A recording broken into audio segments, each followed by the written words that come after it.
Have you ever wondered कि pregnancy में instead of one दो बेबीज डेवलप कैसे हो जाते हैं? क्या ये दोनों बेबीज एग्जैक्टली सेम होते हैं? कभी कभी ट्विन्स कनेक्टेड कैसे पैदा हो जाते हैं? So in today's topic we are going to explain the science behind twin formation. So without wasting time let's move towards the topic. First of all, twin का मतलब होता है डेवलपमेंट ऑफ टू बेबीज. जब एक ही pregnancy में दो babies develop हो जाएंगे तो उनको हम ट्विन्स बोलते हैं. ट्विन्स की अगर हम बात करेंगे तो there are two types of twins. एक को हम बोलते हैं डाइज़ाइगोटिक ट्विन्स, या इनको हम और एक नाम बोलते हैं फ्रैटर्नल ट्विन्स, और सेकंड इसमें आते हैं मोनोज़ाइगोटिक ट्विन्स. पहले हम देखेंगे कि डाइज़ाइगोटिक ट्विन्स किन को हम बोलते हैं. डाइज़ाइगोटिक की बात करेंगे तो डाई का मतलब होता है टू, ज़ाइगोटिक का मतलब होता है ज़ाइगोट. इट मीन्स कि यहाँ पे दो ज़ाइगोट्स प्रेजेंट होते हैं. तो बिफोर अंडरस्टैंडिंग डाइज़ाइगोटिक ट्विन्स, पहले हम समझेंगे कि ज़ाइगोट क्या होता है. जब स्पर्म एग के साथ फ्यूज हो जाता है, वहां पे जो न्यू सेल बनते हैं उसको हम बोलते हैं ज़ाइगोट. स्पर्म क्या होता है? Mail gamete. एग होता है फीमेल गेमेट. जब ये दोनों फ्यूज हो जाते हैं उस प्रोसेस को हम बोलते हैं फर्टिलाइजेशन. वहां पे जो न्यू सेल बनती है उसको हम बोलते हैं ज़ाइगोट. तो समझने के लिए ये फीमेल रिप्रोडक्टिव सिस्टम मैंने यहाँ पे बनाया है. तो जो एग होता है, एग्स रिलीज होते हैं ओवरीज से. यहां से रिलीज होता है एग, फिर ये एंटर हो जाता है इनटू फैलोपियन ट्यूब. इसको हम बोलते हैं फैलोपियन ट्यूब. फैलोपियन ट्यूब में ये रीजन होता है, इसको हम बोलते हैं एम्प्यूला. यहाँ पे फर्टिलाइजेशन हो जाती है. तो फर्टिलाइजेशन के बाद क्या होता है कि स्पर्म फ्यूज हो जाता है एग के साथ. तो जो रिजल्टिंग सेल होते हैं उसको हम बोलते हैं ज़ाइगोट. उसके बाद आफ्टर 1 to 3 days ज़ाइगोट में डिवीजन्स हो जाते हैं. पहले ये 2 सेल बन जाता है, फिर 4, फिर 8 और फिर 16. उसके बाद 3 to 4 days में क्या होता है, 16 सेलड स्टेज कन्वर्ट हो जाता है 32 सेलड स्टेज में. और यहां पे इसको हम अलग नाम देते हैं, that is morula. So 32 celled stage is called as morula. उसके बाद 4th to 5th डे, इसमें क्या होता है कि ये मोरूला कन्वर्ट हो जाता है इनटू ब्लास्टोसिस्ट, उसको हम बोलते हैं. ब्लास्टोसिस्ट फिर एंटर हो जाता है इनटू यूटेरस. उसके बाद इम्प्लांटेशन हो जाती है. मतलब पहले यहां पे फर्टिलाइजेशन हो जाती है, फिर ये मूव करता है टुवर्ड्स यूटेरस. ये जो बीच का रीजन है दिस इज यूटेरस. लेकिन जब ये मूवमेंट करता है तो मूवमेंट के साथ साथ इसमें डिवीजन्स हो जाते हैं. जब ये कन्वर्ट होता है ब्लास्टोसिस्ट में 4 to 5th डे में, तो उस टाइम ये एंटर हो जाता है यूटेरस में.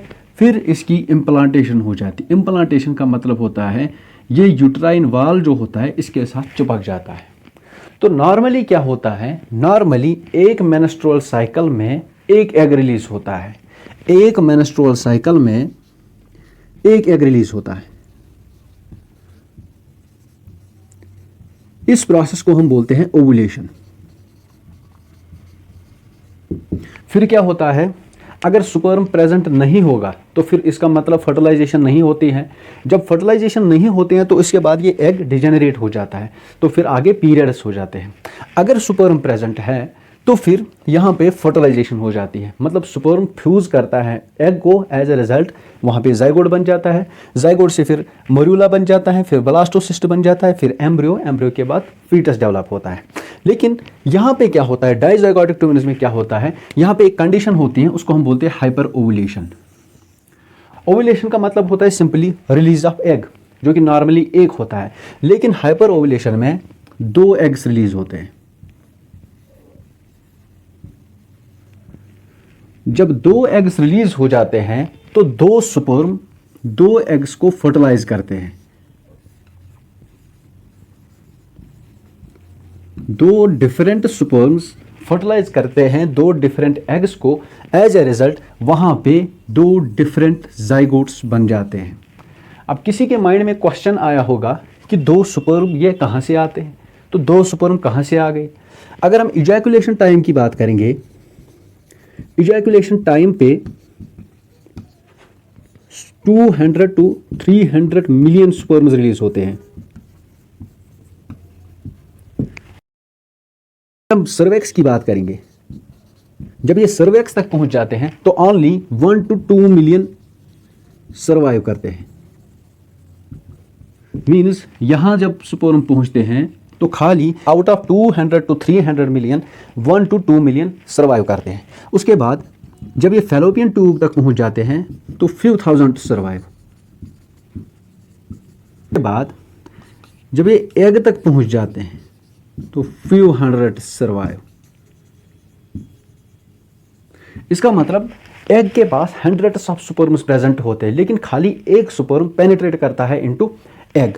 तो क्या होता है, जब 2 एग्स वहां पे प्रेजेंट होते हैं तो 2 स्पर्म 2 एग्स को फर्टिलाइज करते हैं। फर्टिलाइज होने के बाद क्या होता है, 2 डिफरेंट जाइगोट्स बन जाते हैं। जब जाइगोट्स बन गए उसके बाद फिर यही पहले 2-3 दिन में क्या होता है, इसमें डिविजन्स हो जाते हैं, फिर ये कन्वर्ट हो जाता है इनटू मॉर्यूला, मॉर्यूला कन्वर्ट हो जाता है इनटू ब्लास्टोसिस्ट, फिर ये इम्प्लांट हो जाते हैं यूटरस में। तो एज यहाँ पे 2 जाइगोट्स प्रेजेंट थे तो यहाँ पे 2 ब्लास्टोसिस्ट इम्प्लांट हो जाते हैं यूटरस के साथ। तो फाइनली क्या हो जाता है कि 2 फीटस डेवलप हो जाते हैं। अब हम जो जेंडर की बात करेंगे तो इनका जेंडर सेम भी हो सकता है या डिफरेंट भी हो सकता है। सेम और डिफरेंट का मतलब होता है या तो ये दोनों गर्ल्स होंगे या तो ये दोनों बॉयज होंगे या इनमें एक गर्ल होगी एक बॉय होगा। इसका रीज़न यही होता है कि 2 डिफरेंट स्पर्म्स फर्टिलाइज करते हैं 2 डिफरेंट एग्स को।